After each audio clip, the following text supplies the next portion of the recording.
नमस्कार, मेरा नाम साध्वी शर्मा। एक डोगरी कविता, लेखक रघुनाथ सिंह समव्याल।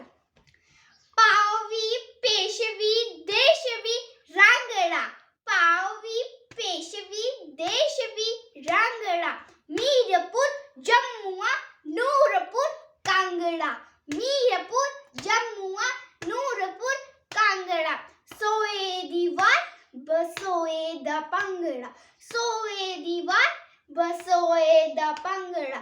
डब्बिए टोल बजाई जाया, डब्बिए टोल बजाई जाया, डोगरा देश जगाई जाया, डोगरा देश जगाई जाया। खंड भी डोगरे खीर भी डोगरे, खंड भी डोगरे खीर भी डोगरे, कुएं दा ठंडा नीर भी डोगरे, कुएं दा ठंडा नीर भी डोगरे।